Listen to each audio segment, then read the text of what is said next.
welcome to my YouTube channel. Today I am going to start my video in continuation of my last one. In my previous video I have discussed about lots of things like deductions which are given under section 24 house property के chapter में we were discussing income from house property. So under that income from house property I have discussed deductions which are given under section 24. We have discussed about self-occupied house property, section 23 subsection 2, types of house property. So various things we have discussed in my previous video. So this video is in continuation of that video. In this video I am going to I am going to solve some numerical problems based on income from house property. So if you are watching this video, so please watch my previous videos also, then only you will be able to understand this video. So in this particular video I am going to discuss, मैंने पहले भी बताया था कि when you have more than 2 or 3 self-occupied house properties, so in that case you can claim only 2 house properties as self-occupied. Rest of the house properties will be deemed to be let out. So question arises, बहुत सारे लोगों ने मुझसे question पूछा कि sir how to decide हमको कैसे ये डिसाइड करना है कि कौन सी प्रॉपर्टी को, suppose that you have 5 house property which is self occupied. So out of those 5 house properties you have to select any 2.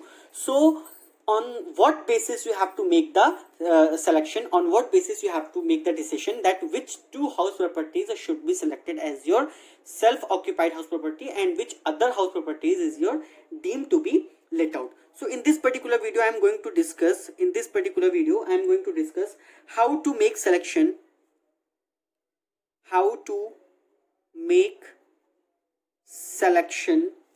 if more than 2 properties,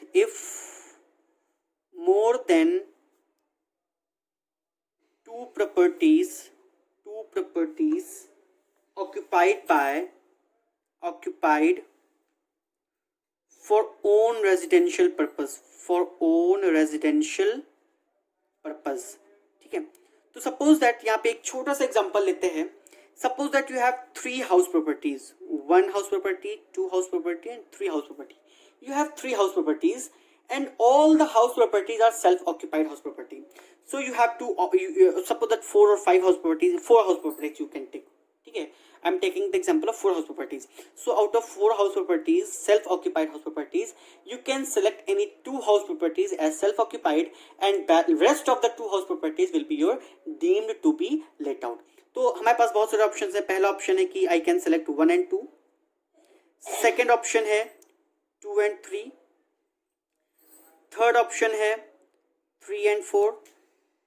fourth option है 1 and 3. Fifth option है 1 and 4 and sixth option है 2 and 4. So you have available options. You can select 1 2, 1 3, 1 4, 2 3, 2 4 and then 3 4. ठीक है, you have 6 options. But being a rational taxpayer, you will think to pay less and less tax. तो तुम सोचोगे कि भाई हम कम से कम टैक्स पे करें, हमारा लॉस फ्रॉम हाउस प्रॉपर्टी ज्यादा आए ताकि क्या कहते हैं कि हम उसको कैरी फॉरवर्ड कर सकें. तो being a rational tax payer you have to make a wise decision. Although you can opt any 2 options, it's up to you. But being a rational taxpayer, you have to make a wise option. So wise option करने के लिए to decide wisely, to decide rationally, you have option. ठीक है, you have rules under income tax. तो हम उस rule को follow करेंगे to decide the house property. And what are that rule? I'm going to discuss that particular rule in this video. So that particular rule is given in some step. You have to follow some simple step. Step 1 मैं पहले का example लूंगा जो 4 house properties का है, मैं उसी का एग्जांपल लूंगा. Find out income of 4 houses. जो हमने पहले एग्जांपल में 4 हाउसेज लिए हैं. Find out income of 4 houses as if these are treated as self occupied property. मतलब क्या है कि हम उसको पहले ट्रीट करेंगे कि वो सेल्फ ऑक्यूपाइड हाउस प्रॉपर्टी है, और self occupied house property treat करके हम चारों हाउस से इनकम को कैलकुलेट करेंगे. स्टेप सेकंड, अभी don't worry, I will discuss some numerical problem based on this also. Step second क्या है? Find out income of 4 houses as if these are deemed to be let out, deemed to be DLO, deemed to be let out. Second step में हम उसको let out का assume करेंगे, और हमको deem to be let out assume करके हमको क्या करना है, उसकी सारे हाउसेस, 4 हाउसेस के इनकम को हमको क्या करना है, कैलकुलेट करना है. 4 हाउसेस मतलब हमारे प्रीवियस एग्जांपल के बेसिस पे मैं बता रहा हूँ. वहां 5 हाउस प्रॉपर्टीज हो सकती हैं, 6 भी हो सकती है, it's depend on the question. Third step है, step third, find out the difference between, find out the difference between step 1 and step 2. Step 1 and step 2. It means that you have to take the difference step 1 minus step 2. Step 1 and step 2 ka you have to take the difference, and then step 4 will be your 2 houses may be taken as self-occupied. Selection of 2 houses. Selection of 2 houses. जिसमें से loss हमारा ज्यादा होगा, जिन house properties का हमारा loss ज्यादा होगा, those 2 house properties will be taken as your self occupied house property. हम उसको self occupied house property treat करके चलेंगे. एक छोटा सा एग्जांपल लेते हैं. बुक में मोनिका सिंघानिया है, मोनिका सिंघानिया, आई हैव मोनिका सिंघानिया. मोनिका सिंघानिया में क्वेश्चन हमारा दिया हुआ है. See this question. This is the 63rd revised edition of Monica Singhania. I am following this book. This book is very good for your preparation for professional courses as well as for your BCom graduation. I strongly recommend this particular book for your preparation for professional courses as well as for your graduation courses. So this is a question. X, age 61 years, has occupied 3 houses for his residential purposes. Particulars of which are as follows. Particulars दिए हैं, standard rent दिया है, municipal valuation दिया है, fair rental value दिया है, municipal taxes, repairs, insurance, ground rent दिया है. Each and everything is given to you. X borrows rupees 90,000 at the rate of 20% per annum for construction of house third. Date of borrowing is June 1st, 2010. Date of repayment of loan is May 10, 2021. And construction of all the houses is completed in May 2017. X is a salaried employee drawing rupees 14,30,680 per annum as salary. Determine the taxable income and tax liability of X for the assessment year 2021 on the assumption that he contributes rupees 1,34,160 towards recognized provident fund. So this is a particular question. You have to solve this question. I am just telling you. So now I am going to tell you that in this question how to make the wise decision. इसमें here it is given that 4 houses are there. Sorry, 3 houses are there. 1, 2, and 3. 3 house properties are there.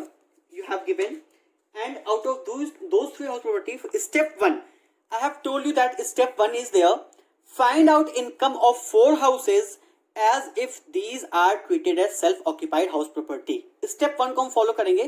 So the first step is to calculate the income from all the house properties as if these house properties are treated as self-occupied house property. So in self-occupied house property, I have told you that gross annual value is nil in all the cases. Gross annual value is nil in all the cases. You have to and you have to give deductions. You have to give less municipal taxes. Municipal taxes will also be nil. There will be no municipal taxes in case of self-occupied house property. And net annual value will also be nil, because the difference between these two will be nil. And you have to less deductions. I have told you that there is no standard deduction in case of self-occupied house property. Only interest for borrowed capital, वो भी हमारी कुछ maximum limit है.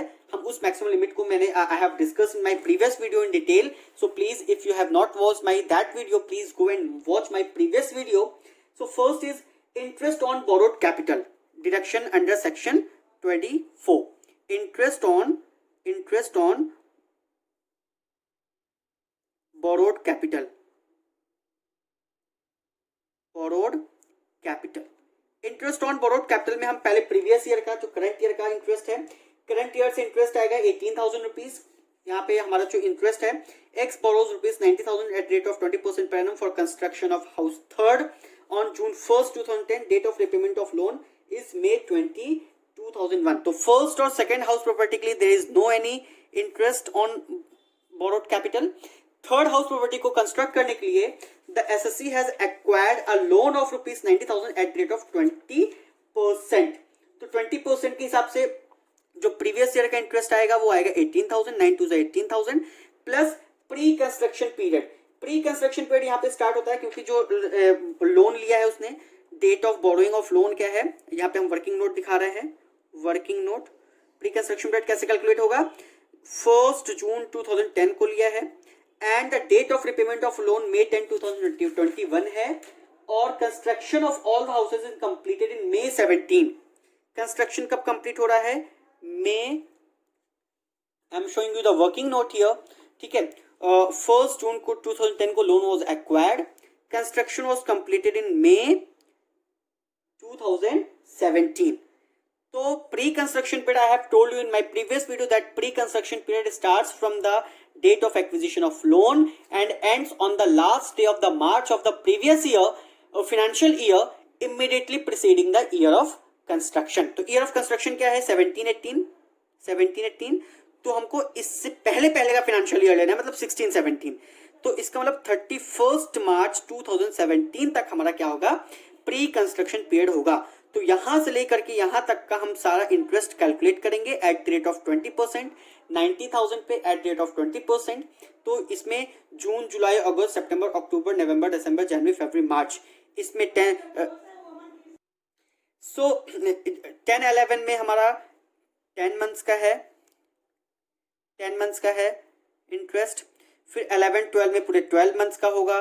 फिर 12-13, 13-14, 14-15, 15-16 और 16-17 में पूरे 12 months का इंटरेस्ट हम लेकर के सारे इंटरेस्ट को you have to add on all the interest 12 पूरे 12 मंथ्स का सब में हमको क्या up to 16-17 you have to take the complete years interest पूरा you have to take the sum total of all interest.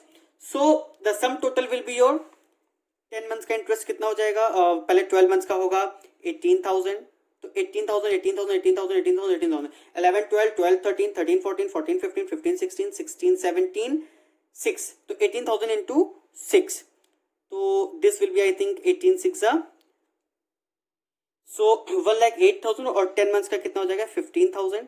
I am really sorry if my calculation is mistake but procedure is same.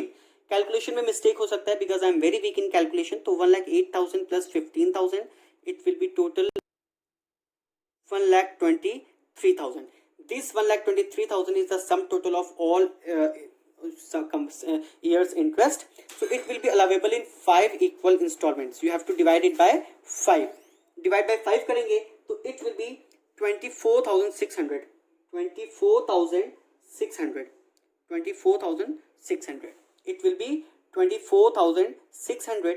But मैंने तुमको पहले बताया था 24,600 plus 18,000 जो भी sum total आ रहा है it will be I think 24 plus 8 it will be 42,600. But in case of self-occupied house property, if the interest is borrowed for the construction of house property and the construction is completed within 5 years, यहाँ पे क्या है construction 5 साल के आगे जा रहा है क्योंकि 2010 में लोन लिया गया है, ठीक है। 2010 के एंड के बाद से जो हमारा 11-12 से स्टार्ट होगा वहां से विद इन 5 ईयर्स हमारा कंस्ट्रक्शन कंप्लीट होना चाहिए। लेकिन कंस्ट्रक्शन क्योंकि 5 साल से ज्यादा का टाइम ले रहा है इसलिए जो मैक्सिमम लिमिट है 30,000 की, अदरवाइज 2 लाख की मैक्सिमम लिमिट होती, ठीक है। ये भी मैंने डिस्कस किया है अपने प्रीवियस वीडियो में, you can go and watch that video. तो loss from house property, loss from house property it will be nil and it will be minus 30,000। तो ये 30,000 का हमारा क्या है, लॉस है। नाउ इसी तरह से हमको तीनों हाउस प्रॉपर्टीज का यू हैव टू कैलकुलेट कि as if these house properties are deemed to be let out. तो पहले हम इसकी ग्रॉस एनुअल वैल्यू कैलकुलेट करेंगे। So here it is given to you that municipal value दी है, see here we will I will show you municipal value is given to you. Municipal value is given to you 10,000, 30,000, 30,000, fair and tell values given to you. So first of all municipal value and fair and tell values compared. मैं एक house property का बताऊंगा, बाकी 2-3 का अपने आप हो जाएगा. First of all, you have to compare municipal value and fair rental value, whichever is higher, 18,000, and then it will be compared with the standard rent, whichever is less. So 18,000 is further compared with 15,000. So 15,000 is your expected rent. It means that first of all, you have to compare municipal value and fair rental value. Take the figure whichever is higher, and then that figure will be compared with the standard rent, and take the figure whichever is lower. So that will be your expected rent. So here expected rent is rupees 15,000. After that, expected rent is compared with the actual rent. Actual rent here, there will be no actual rent because it is given that it is self occupied house property. ठीक है, residential purpose के लिए लिया है, लेकिन क्योंकि हमको deemed to be let out करना है तो इसलिए हमको क्या करना है, यहाँ पे expected rent will be your gross annual value. So in this case gross annual, this is your step second. This is your step second. This is your step second. So gross annual value will be your 15,000 in this case. In the same manner, you have to compute for second and third house property. You have to compare municipal value and fair rental value. Take the figure whichever is higher, then it is compared with the standard rent whichever is lower. ठीक है, तो इसी तरह से हमारा gross annual value आएगा 35,000, 15, 20 and 35,000.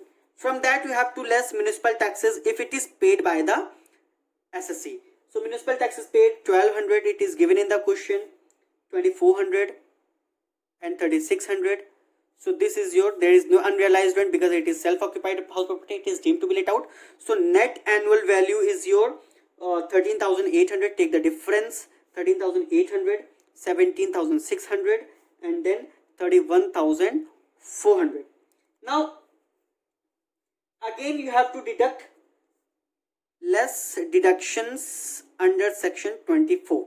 So first deduction is standard deduction. The standard deduction, that is 30% of the net annual value. तो net annual value, ये जो 3 net annual values आई हैं इनका 30%. So इनका 30% आएगा 4140. 4140 in this case. In this case it will be 5280. In this case it will be 9420. And then second deduction is interest on capital borrowed, ICB. Interest on capital borrowed. In this case it will be nil. In this case also it will be nil. In this case I have told you that in the same manner you have to compute. In the same manner you have to calculate. So in this case the interest on borrowed capital will be 18,000 plus 24,600, and I told you that in the case of let out house property there is no any limit of deduction of interest on borrowed capital. The whole amount of interest is your allowable deduction, चाहे वो 2 लाख हो चाहे वो 4 लाख हो. As in my previous case, self occupied house property के case में 2 लाख और 30,000 का limitation है, as the case may be according to the condition, but in this case there is no any maximum limit. So 42,600 will be your allowable deduction as interest on borrowed capital. So law income from house property, income from house property, it will be 9660, 12,320, 12,320, and यहाँ पे loss आ रहा है, it will be 20,620. Now you have to take the difference. Step third क्या है? Step third is, I have told you that step third is, sorry थोड़ा सा हौच पौच हो रहा है बट मैं यहीं पे समझाने की कोशिश करूंगा. स्टेप थर्ड इज स्टेप 1, जो भी हमारी स्टेप 1 में इनकम आई है वो minus step second. Step second, तो यहाँ पे हम डिफरेंस लेंगे स्टेप 1 स्टेप सेकंड का. 0 0 माइनस 9660, तो it will be minus 9660 negative figure. 0 minus 12,320, तो it will be 12,320 negative figure, and minus 30,000 minus 20,620, तो it will be minus का 9380. 9380. तो अब यहाँ पे जिसमें से हमारा ज्यादा लॉस है हम देखेंगे कि विच house property. So here house 1 and house 2, house property 1 and house property 2 में हमारा ज्यादा लॉस है, तो these two house properties will B chosen as self-occupied house property, and this house property will be treated as your deemed to be let out house property. तो इस house property से हमको क्या करना है, you have to calculate the income from house property. तो income from house property कैसे आएगी? Income from house property it will be nil self-occupied house property, और it is deem to be let out, तो जब हमने इसको deem to be let out किया था तो इसमें इनकम आ रही थी माइनस की 20,620, माइनस 20,620। इसमें सेल्फ ऑक्यूपाइड लेंगे, नील नील आएगा, और it is deem to be let out क्योंकि हमने डिसीजन ले लिया है। तो total income from house property 0 plus 0 minus 20,620, तो total income from house property will be your minus 20,620। तो हमारा जो टोटल आ रहा है, लॉस आ रहा है। तो इस तरह से हम रैशनल डिसीजन लेंगे। इन स्टेप्स को फॉलो करके you have to decide that which house property will be taken as your self occupied house property and which house property is taken as your deemed to be let out house property. This is all for your selection process. So इस तरह से अगर इसमें आपको कोई doubt है तो comment section में आप मुझे बता सकते हैं। I will try to make your doubt clear. Now my next question, I am going to solve next question. उसमें हम you have to calculate the income from house property. So income from house property के लिए this is your question. I am just showing you the question, please ध्यान से देखेंगे सब। Here it is given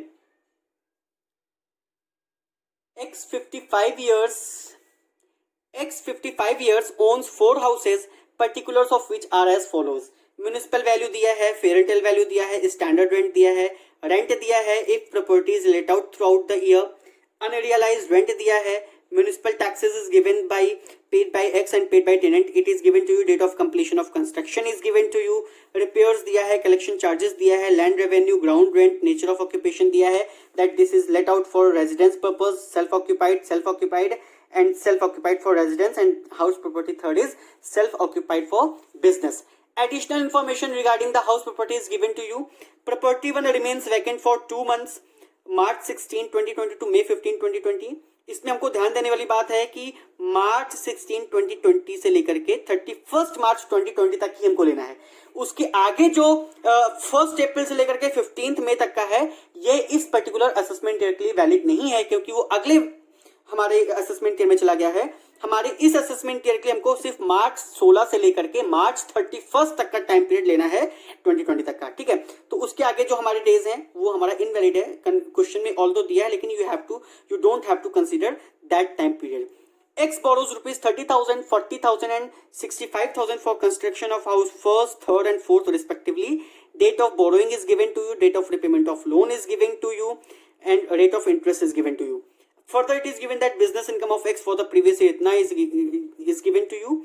Determine the taxable income and tax liability of X for the assessment 2021 on the assumption that he contributes rupees 1,40,000 towards public provident fund. So this is the complete question which is given to you. Now I am going to solve the question. So first of all, you have to find out this is problem number 72P3. Monica Singhania का question है, page number 145 पर, 63rd revise edition है, page number 145 for the assessment year 2021. So page number 145 पर question is given to you. Now first of all you have to find out the gross annual value. Gross annual value compare करने के लिए first of all you have to compare municipal valuation and fair rental value. Municipal value is given to you 30,000, municipal value is given to you 30,000 and fair rental value is given to you 39,000 for the first house property. ठीक है. सो मैं यहाँ पे compute करूंगा first, second and fourth house property के लिए, ठीक है, बिकॉज थर्ड हाउस प्रॉपर्टी जो है that is let out for business purpose, sorry that is self occupied for business purpose. तो उससे जो भी इनकम होगी वो बिजनेस इनकम होगी, that is not taxable under the head income from house property.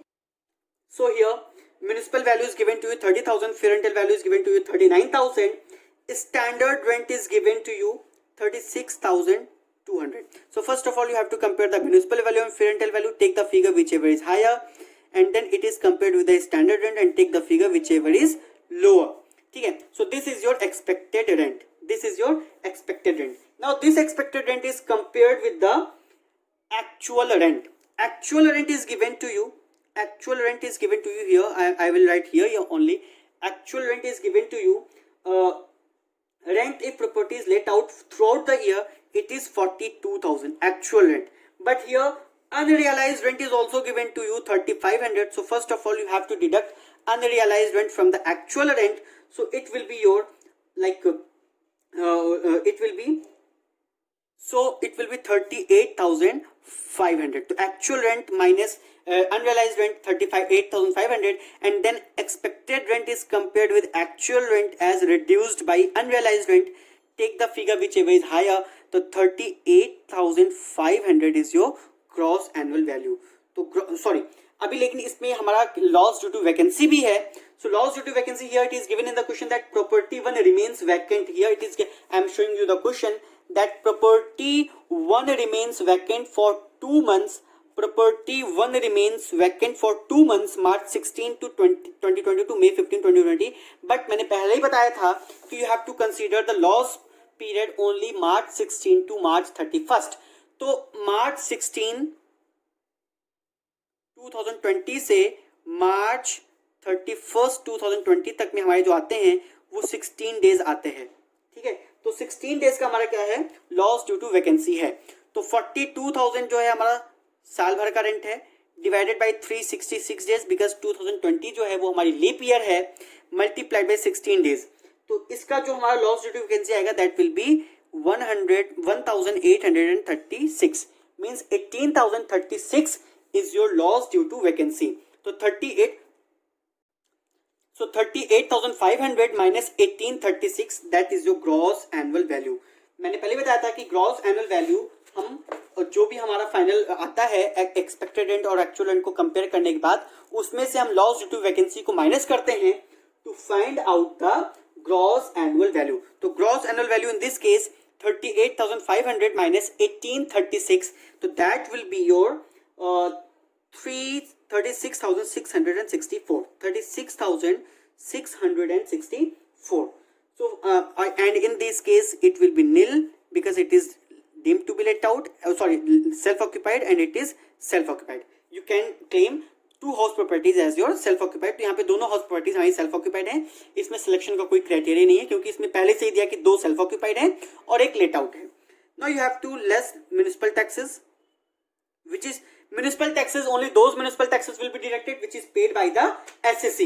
Here in this question it is given that municipal taxes, here it is given in that municipal taxes paid by X is nil, paid by tenant is 3,000. So whatever municipal taxes is paid by tenant, that will not be taken into consideration because only those municipal taxes are deducted which is paid by the SSC. So in this case, since municipal taxes is paid by the tenant, so it will not be deducted. So here it is also nil, it will be also nil.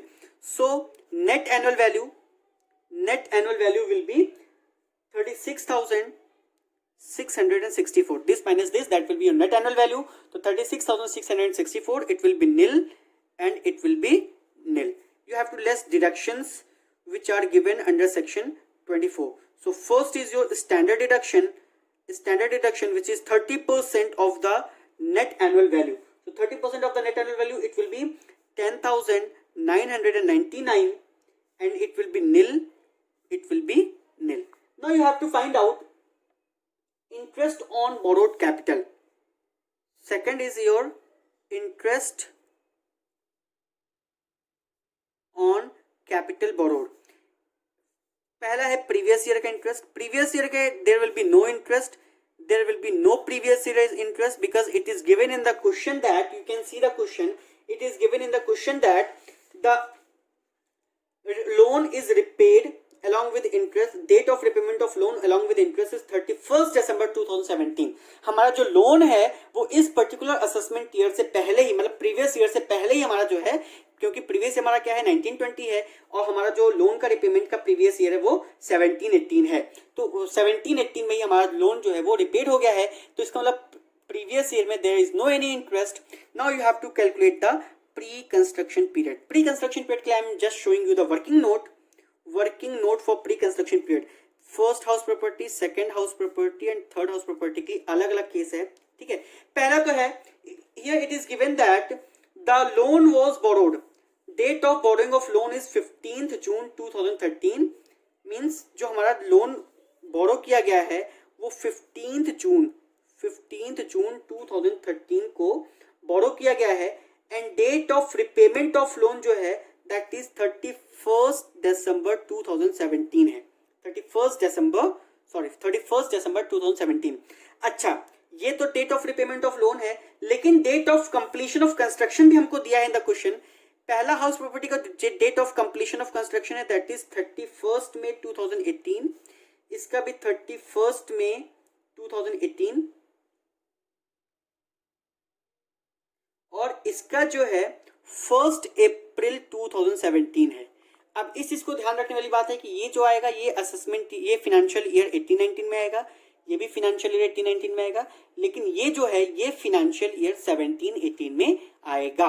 ठीक है, तो 31 मई 2018, 31 मई 2018 and 1 अप्रैल 2017 हमको date of completion of दिया है। और मैंने तुमको बताया था कि pre construction period starts from the date of acquisition of loan and ends on the last day of the March of the financial year immediately preceding the year of construction or date of repayment of loan whichever is earlier। ठीक है, तो यहाँ पे date of acquisition क्या है, in this particular case date of acquisition is 15 June 2013, 15 June 2013 to since the construction was completed in 31 मई 2018, तो 18-19 हमारा previous year financial year में जा रहा है, कंस्ट्रक्शन कंप्लीट जो हो रहा है फाइनेंशियल ईयर 18-19 में हो रहा है, तो हमको 17-18 फाइनेंशियल ईयर लेना पड़ेगा। तो इसमें हमारा जो प्री कंस्ट्रक्शन पीरियड जाएगा वो 31 मार्च 2018 तक जाएगा। लेकिन प्री कंस्ट्रक्शन पीरियड के पहले ही हमारा जो है क्या है, ये हमारा जो है 31 मार्च 2018 तक जाएगा, लेकिन उससे पहले ही 31 दिसंबर 2017 को हमारा लोन रिपे हो गया है। तो इसका मतलब जो हमारा प्री कंस्ट्रक्शन पीरियड है वो 15 जून से लेकर के 31 दिसंबर 2017 तक का जाएगा।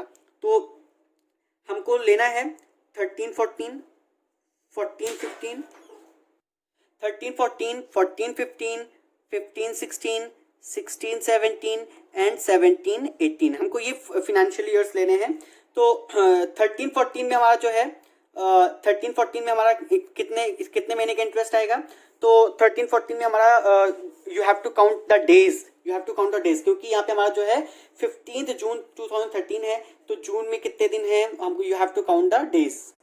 सो here the days will be 290 days, हम काउंट करेंगे 15 जून 2013 से हमारा क्या कहते हैं कि 31 मार्च 2014 तक, ये हमारा जो है 290 डेज आएगा। यहाँ पे पूरे 12 मंथ्स का इंटरेस्ट होगा। ठीक है, यहाँ पे भी पूरे 12 मंथ्स का, इस साल भी पूरे 12 मंथ्स का होगा, 12 मंथ्स का होगा और 12 मंथ्स का होगा। तो 12 मंथ्स का इंटरेस्ट जो होगा, जो हमारा लोन एक्वायर्ड है, loan acquired for the house property one is 30,000 at the rate of 15%, तो 40,000 I think it will B 4,500, 4,500, 4,500, 4,500, 4,500, this is only for house property one. And इस केस में 290 डेज का है, क्योंकि ये पूरे 12 मंथ्स का है, हमको 13-14 में सिर्फ 290 डेज का लेना है, तो 4,500 divide by 365 multiplied by 290, so it will be 3575, it will be 3575। तो you have to add, क्योंकि it is allowable in 5 equal installments,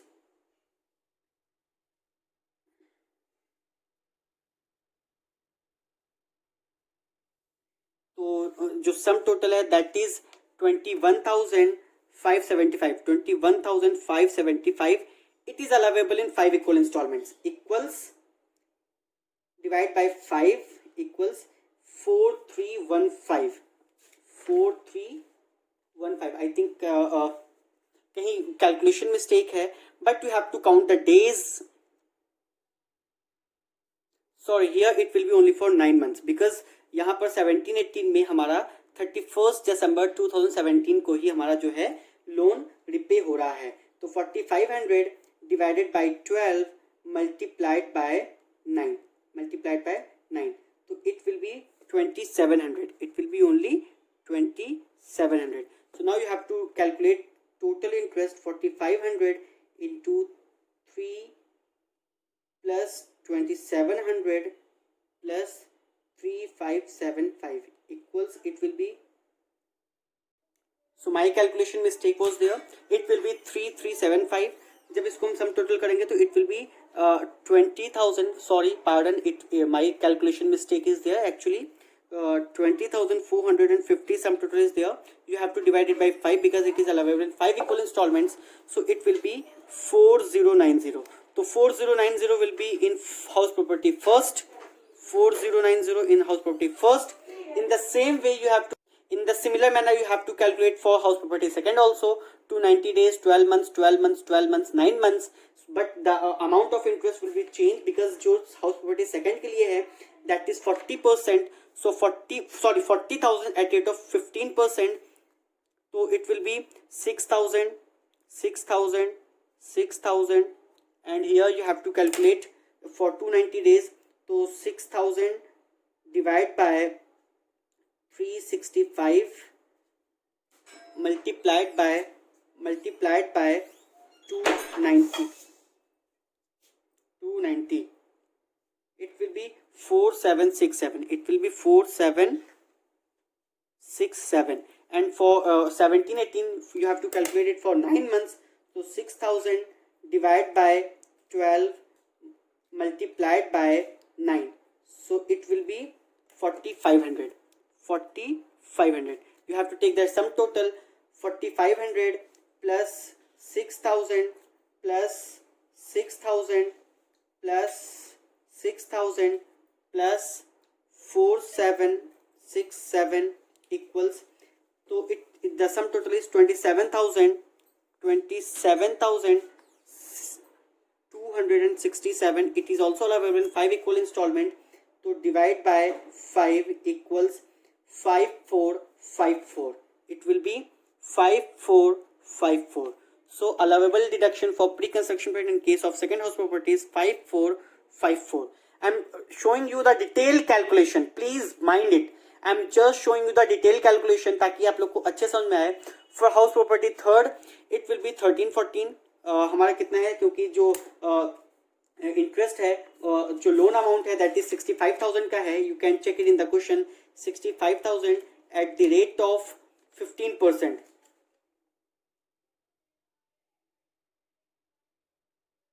So the rate of interest will be 9750.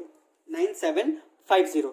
So here 9750, 9750, 9750. You have to take only this because the year of construction is 1st April 2017. तो 17-18 में complete हो रहा है, तो इससे एक साल पहले का हमारा लेना है 16-17, तो हमको सिर्फ 16-17 31 मार्च 2017 तक का लेना है. इस साल का हमारा कोई भी इंटरेस्ट नहीं होगा. इस साल का हमारा 290 डेज का इंटरेस्ट आएगा. तो 9750 divide by 365 multiplied by 290. So it will be 7747. You have to add all 7747 plus 9750 plus 9750 plus 9750 equals 36997. तो इसका टोटल जो आ रहा है 36997 आ रहा है. तो 36997 it will also be divided by 5 because it is allowable in 5 equal installments divided by 5. तो इसका आ रहा है 7399. तो इसका जो अलावेबल इंटरेस्ट होगा डिडक्शन का ये होगा 7399. तो जो इनकम फ्रॉम हाउस प्रॉपर्टी आ रही है वो हमारी आएगी पहले तो 10,999 माइनस 4090, 0 माइनस दिस बिकॉज हमारा जो डिडक्शंस हैं वो माइनस करना है. ठीक है. तो 3 नेट एनुअल वैल्यू ये है. नेट एनुअल वैल्यू में से डिडक्शंस माइनस करने हैं. तो इनकम फ्रॉम हाउस थोड़ा सा हॉच पॉच हो गया है. I am really sorry for that. मैं यहाँ पे लिख रहा हूँ. ठीक है, क्योंकि मेरे पास स्पेस नहीं है. I am writing here income from house property. तो इनकम फ्रॉम हाउस प्रॉपर्टी हमारी आएगी फर्स्ट हाउस प्रॉपर्टी से 21,575. हियर लॉस आएगा 5454 का और हियर लॉस आएगा 7399 का. ठीक है. तो this is income, these are your losses. So the total income from house property, house property 1, house property 2 and house property 3. तो 1 से कितने हैं 21,574 का प्रॉफिट है. सेकंड से हमारा 5454 का लॉस है. थर्ड से हमारा 7399 का लॉस है. तो टोटल हमको जो हाउस प्रॉपर्टी से इनकम आएगी that will be your 8721. So income from house property is your 8721. ये हमने income from house property calculate किया है.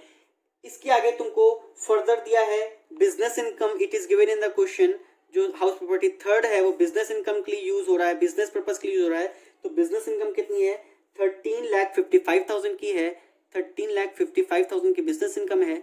तो ग्रॉस टोटल इनकम हमारी हो जाएगी 13,63,721 रुपीज की हो जाएगी ऐड करने पर. Now you have to give deductions under section 80C to 80U. Deductions under section 80C to 80U हमको देने हैं. तो 80C से लेकर के 80U तक में पहला हम इसमें जो डिडक्शन है contribution to recognised provident fund हमको दिया है. सॉरी, पब्लिक प्रोविडेंट फंड है.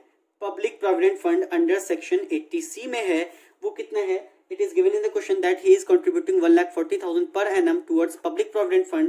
तो net income हमारी जो है net income that will be your 12,23,721 rupees.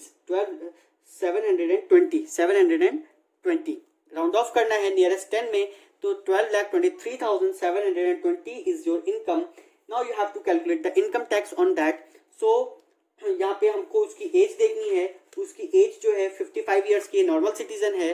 तो फर्स्ट 2.5 लाख पर 2,50,000 पर it will be nil. Next 2,50,000 पर it will be 5% means 12,500. Next 5 lakhs पर it will be 20% means 1 lakh. And next जो डिफरेंस है क्योंकि 10 लाख तक की इनकम का स्लैब हो गया है तो 12,23,720 माइनस 10 लाख. तो नेक्स्ट 2,23,720 पर यू हैव टू टेक 30%. तो 2,23,720 मल्टीप्लाइड बाय 30%.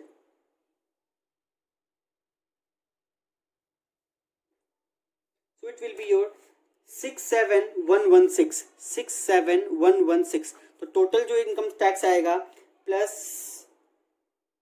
1,12,500 इक्वल्स 1,79,616.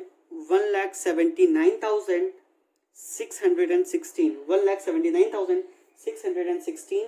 नाउ इस पे कोई भी सरचार्ज नहीं लगेगा क्योंकि उसकी इनकम जो है 50 लाख से ज़्यादा नहीं है. Now you have to add 4% health and education cess.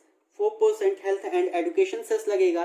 तो 4% of this it will be 7,184. So your tax liability will be your total tax liability. Total tax liability will be your 1,86,800. So this is all for your question, which I have solved for you. So now please just go through the question and solution, and if still you have any doubt, you can ask me on the comment section. But please like, share, and subscribe my videos and don't forget to press the bell icon for future updates. I am promising you that I will update you for more with more and more videos. मैं और subject की भी videos उसमें डालूंगा according to subject to availability of time. So please go and like, share, and subscribe my channel.